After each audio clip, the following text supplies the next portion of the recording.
Okay, so next we're going to have a look at an A-climb rescue. There's two main types. You can either snatch your casualty off onto you and descend with them, or you can attach your casualty via some ropes and then you can lower them down. I think lowering them is a bit quicker, but it depends on the situation. But we'll just have a quick look at that and how it's best to rig up before you go.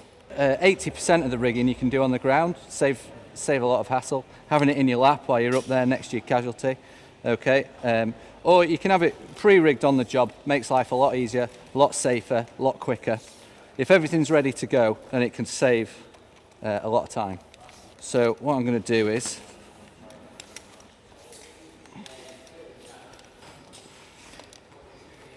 just going to feed ropes into a rescue bag.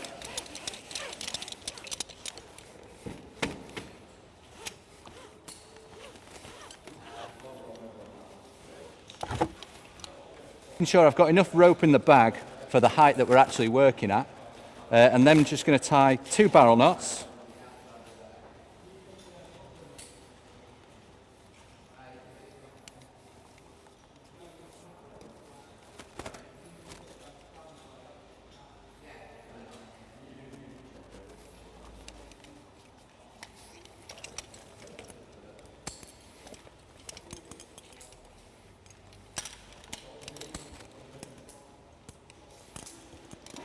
And then I'm going to thread one onto an ID, the right way round, with enough spare for the casualty. This can then go in the top of the bag.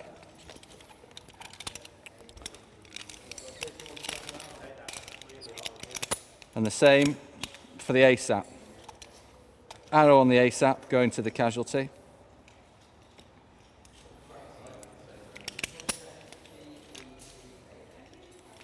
And then another spare carabiner.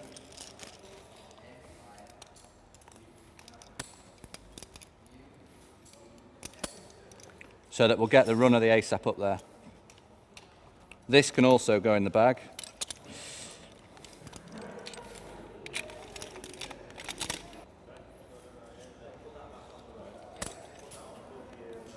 Ready to go. And then we'll just need 2 spare strops for the ID and the ASAP. So just before I set off, I can pick my 2 strops, ASAP and ID, out of the bag and take them up with me.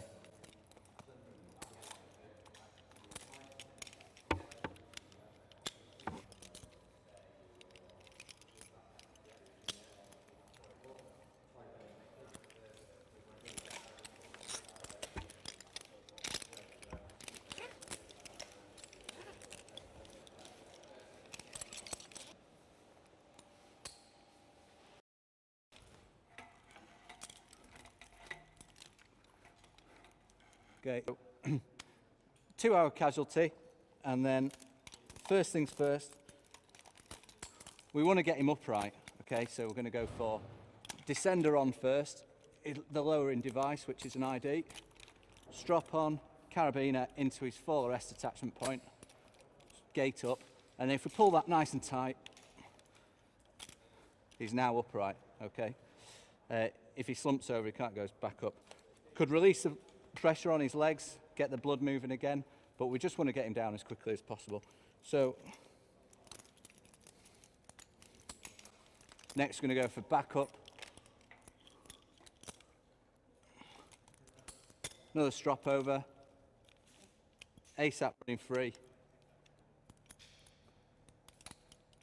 Again into his fall arrest attachment point. Take the slack in. Okay, so we've now got 2 points to him. So we can strip out what is now redundant on him. So 2 foot loops are out. So all we're left is the single point to counterbalance off. So next thing, tape sling, sewn termination where the foot's going to be, into the point that we're going to lift him off, which is his cow's tail. His waist. We always want to lift him off the point that he's hanging on. Okay, so if he was on his chest, we'd lift him off there. If he's on his short cow's tail or his cow's tails, we're going to lift him off there. So sling into there. And then nice and neat and parallel.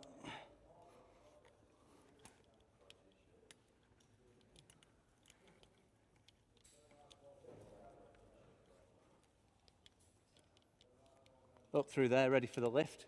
Make sure that when we start to lift that we're not going to trap this carabiner. All right. And then depending on the person, if this cow's tail wasn't as long, I would just put my foot in, but I'm going to use my étrier just to counterbalance him up.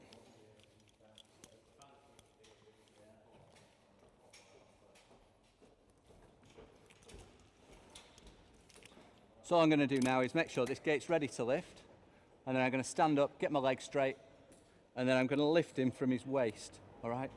Now Mike is quite a big chap, he's 16 stone, but you see this is not difficult. It's not my leg that's lifting him, it's me. So I just lift him from his waist, easy, and then I can unclip this carabiner.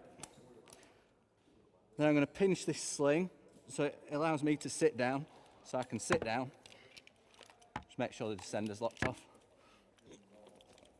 Kick it out and lower him onto the descender.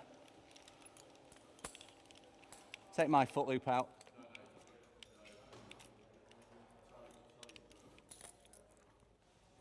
And he's now ready for lowering. Last thing before lowering, friction carabiner into the ID, up into there, so it's running over the lip. Gives us a lot more control for lowering. And then unlock the ID, lower him down, just making sure that the ASAP's running.